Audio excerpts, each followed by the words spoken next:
wetu, Mheshimiwa Mchungaji, pamoja na viongozi wetu wa chama na serikali, mimi kwa majina naitwa Ruben Emmanuel Sagaka, ni mjumbe wa mkuu wa vijana wa Chama cha Mapinduzi Taifa kuwakilisha mkoa wa Geita, na ndiye mlezi wa vijana wa wilaya ya Bukombe. Ndugu zangu, kama kuna kitu kinasikitisha na kinauma na si rahisi kukipokea, mojawapo ni kifo. Kijana huyu alikuwa ni kijana wetu mtiifu sana wa Chama cha Mapinduzi, na tumesoma pale kwenye risala yake. Alikuwa mjumbe wa kamati ya utekelezaji ya kata ya Uyovu, lakini pia alikuwa afisa habari na mmoja wa vijana wetu wakuu wa mafunzo katika wilaya yetu ya Bukombe.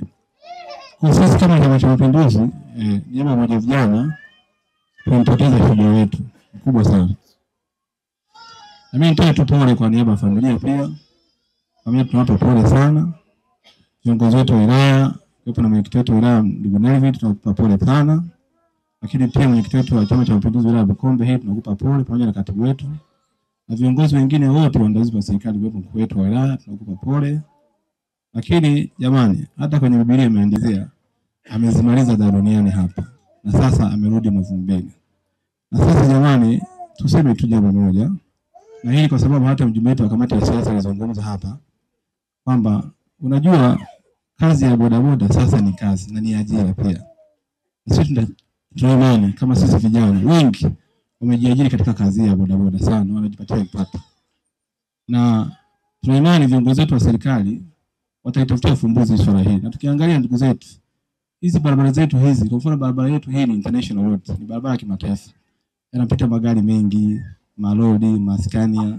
Mwisho wa siku tunapoteza vijana wetu wengi sana wa Chama cha Mapinduzi, vijana wengine wote ambao wapo katika sehemu zetu nchini. Kwa sisi kwa niaba ya umoja vijana, nafikiri Mheshimiwa mkuu wa wilaya unaweza kukaa vizuri na TANROADS kumkashauriana namna ya kupanua hizi barabara. Hivi mwisho wa siku sisi itusaidie kama sisi wa Tanzania. Lakini kingine kuna vikosi vyetu vya ulinzi na usalama kwa mfano kama DTO wanaweza kutoa ushauri namna gani tuweza kupunguza vitu. Baada ya kusema maneno hayo, nilivyokuwa nimekaa hapa, mjumbe wetu wa halmashauri kuu ya CCM Taifa, ndugu yetu Alivalista alinipigia simu na akanikabidhi, akanitumia shilingi 500 kama ubani kwa nitakabidhi kwenye familia. Lakini pia na mimi binafsi nitatoa shilingi 100 kwa mama hapo. Wale sana nawashukuru sana, asanteni sana, Mungu awabariki sana. Familia ya marehemu wote ambao wameguswa kwa namna moja au nyingine, wakiwepo ndugu na marafiki. Natambua vijana wa Chama cha Mapinduzi wameguswa zaidi kwa sababu muda mwingi wamekuwa wakiishi naye. Pia na wao ndio wape pole sana kwa tukio kubwa ambalo limeweza kuwapata. Msiba huu ni wa kwetu sote. Na kwetu sote kama ndugu, kama marafiki, kama watu ambao tumeishi naye Japhet pamoja. Lakini sisi kama serikali, huyu ni raia wa Tanzania, ni nguvu kazi ya nchi hii. Kwa hiyo tunapopoteza nguvu kazi inatugusa moja kwa moja. Kwa hiyo wote tumehusika na msiba huu, na kila mmoja kwa namna yake kweli anaweza kusikitika. Niseme jambo moja kwamba tumesikia kwenye historia nini chanzo cha msiba. Natambua hakuna msiba unaotokea usiokuwa na chanzo. Inaweza kuwa ugonjwa, inaweza kuwa ajali, lakini chanzo lazima kiwepo. Lakini viongozi wetu wa dini wanatufundisha kwamba kifo ni mpango wa Mwenyezi Mungu mwenyewe.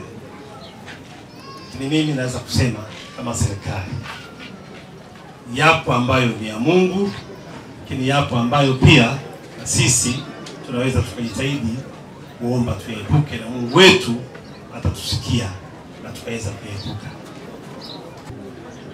Tumuombe sana Mungu atuepushe na haya majanga yasiendelee kujitokeza ndani ya wilaya yetu. Kila mmoja kwa imani yake asimame na kuomba yasiendelee kutokea tena. Tumekuwa na matukio mengi katika wilaya yetu ya Bukombe. Matukio ya radi, nadhani mmekuwa mkifahamu, mfululizo, ajali. Sasa lazima turudi kwa Mwenyezi Mungu wetu, Muumba wetu, tulilie yeye na tuone wapi tulipoteleza na kipi la kuenda sawa, ili aweze kutuepusha na haya mengine yasiweze kujitokeza au yasiweze kujirudia tena. Na imani kila mmoja kwa imani yake akisimama ipasavyo, Bukombe yetu itakuwa ni salama, hata kuwa na majanga mengine tena, na tunahakika tutaishi vizuri, na kama kuna kifo kitatokea ni kile ambacho tunasema ni cha mapenzi ya Mwenyezi Mungu mwenyewe na hatuwezi kukiepuka kiweze kutokea. Nimalizie kwa kutoa pole kwa wote tulioguswa na msiba huu.